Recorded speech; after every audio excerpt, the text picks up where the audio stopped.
আসসালামু আলাইকুম, welcome to my channel. আজকে আমি আপনাদের সাথে সহজে একটা চাইনিজ ভেজিটেবল রেসিপি শেয়ার করব। আর এই ভেজিটেবলটা তৈরি করতে মাত্র 3টা সবজি ব্যবহার করব। সারা বছর পাওয়া যায় এমন 3টা সবজি দিয়েই খুব সহজভাবে এই চাইনিজ ভেজিটেবল রেসিপি শেয়ার করব। তো আশা করছি আপনাদের কাছে ভিডিওটি ভালো লাগবে। এর জন্য লাগবে বোনলেস চিকেন, নিয়েছি কর্নফ্লাওয়ার 3 টেবিল চামচ পরিমাণ, হাফ কাপ পেঁয়াজ, পেঁয়াজের পার্টগুলো খুলে নিয়েছি, হাফ কাপ গাজর কুচি, হাফ কাপ পাতাকপি, 1 কাপ কাঁচা পেঁপে আর 1 টেবিল চামচ রসুন কুচি, 4টা কাঁচামরিচ। প্রথমে চিকেনটাকে ম্যারিনেট করে নেব। এর জন্য চিকেনের মধ্যে দিয়ে দেব 1 চা চামচ পরিমাণ সয়া সস, হাফ চা চামচ লাল মরিচের গুঁড়া, হাফ চা চামচ লবণ। লবণটা একটু বুঝে দেবেন, কারণ সয়া সসেও কিন্তু লবণ থাকে। এখন সব কিছু খুব ভালোভাবে মেখে নিচ্ছি। আর চিকেনটাকে আমি একটু লম্বাটে করে ছোট ছোট টুকরো করে কেটে নিয়েছি। আপনারা চাইলে ম্যারিনেটের সময় 2 চা চামচ আদা ও রসুন বাটাও ব্যবহার করতে পারেন। আমি এটা করছি না, কারণ আমি রসুনের কুচি পরে ব্যবহার করব। এবার চুলায় একটা প্যানে 2 টেবিল চামচ পরিমাণ সয়াবিন তেল দিয়ে নিয়েছি। তেল গরম হয়ে আসলে অ্যাড করছি রসুন কুচি। আমি এখানে 1 টেবিল চামচ পরিমাণ রসুনের কুচি নিয়েছি। আদা কুচি দিবেন না, তাহলে খেতে ভালো লাগবে না। যখন রসুন কুচি দেখবেন হালকা ব্রাউন হয়ে আসবে, তখন অ্যাড করব চিকেন। এবার এই চিকেনটাকে আমি তেলের উপর হালকা একটু ভেজে নেব। চিকেন থেকে কিন্তু কিছুটা পানি বের হয়ে এসেছে, তো পানিটা টেনে যাওয়া পর্যন্ত আমি চিকেনটা রান্না করে নেব। চিকেনটা যেহেতু বোনলেস চিকেন, তাই খুব তাড়াতাড়ি সেদ্ধ হয়ে যায়। চিকেনটা আমার হয়ে গেছে। এখন অ্যাড করছি পেঁয়াজের ফালি, হালকা একটু নেড়ে অ্যাড করছি কাঁচামরিচের ফালি। এগুলো আবারও ভেজে নেব। বেশ কিছুক্ষণ ভাজার পর অ্যাড করব কাটা সবজিগুলো।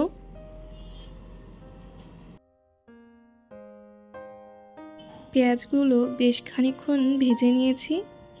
এবার অ্যাড করছি সবজিগুলো দিয়ে আবারও বেশ কিছুক্ষণ এটাকে ভাজতে থাকবো।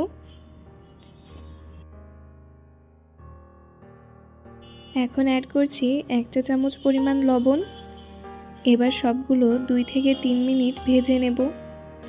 ভাজতে ভাজতে যখন সবজিগুলোর মধ্যে ভাজা ভাজা একটা লুক চলে আসবে, তখন দিয়ে দিতে হবে পানি। তবে এখানে আমি পানি দিচ্ছি 2 কাপ। আর চুলার আঁচ সবসময় হাই হিটে দিয়ে রান্না করতে হবে। সবজিতে বলক আসলে অ্যাড করতে হবে কালো গোলমরিচের গুঁড়া। সবজিতে বলক এসেছে, অ্যাড করছি কালো গোলমরিচের গুঁড়া হাফ চা চামচ। আর এই পর্যায়ে অবশ্যই লবণটা চেক করে নেবেন। লবণটা ঠিকঠাক না হলে খেতে ভালো লাগবে না। এখানে 3 টেবিল চামচ কর্নফ্লাওয়ার কিছুটা পানি দিয়ে মিশিয়ে নিচ্ছি। যখন আপনার সবজিটা সেদ্ধ হয়ে যাবে, একেবারে ওভারকুক করে ফেলবেন না, জাস্ট সেদ্ধ হবে সেই পর্যায়ে অ্যাড করে দিতে হবে কর্নফ্লাওয়ার। সবজি দেখে মনে হবে সেদ্ধ হয়েছে বা মোটামুটি সেদ্ধ হয়েছে, ওভারকুক করা যাবে না। কর্নফ্লাওয়ার দেওয়ার পর যখন দেখবেন কর্নফ্লাওয়ারটা সেদ্ধ হয়ে যাবে, তখন আর বেশিক্ষণ রান্না করার দরকার নেই। 1 মিনিটের মতো রান্না করলেই হয়ে যাবে। কর্নফ্লাওয়ার বেশি অ্যাড করবেন না, একটু একটু করে অ্যাড করবেন। আর চেক করে দেখবেন, যখন এরকম লিকুইড থাকবে তখন নামিয়ে নিতে হবে।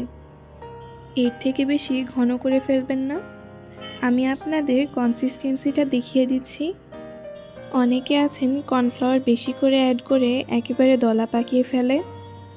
আসলে চাইনিজ ভেজিটেবল কখনোই দলা হয় না, এরকম তরল হবে।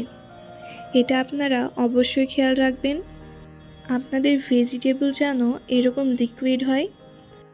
আশা করছি আমার আজকের রেসিপিটি ফলো করলে আপনারাও পারফেক্টভাবে চাইনিজ ভেজিটেবল তৈরি করে ফেলতে পারবেন।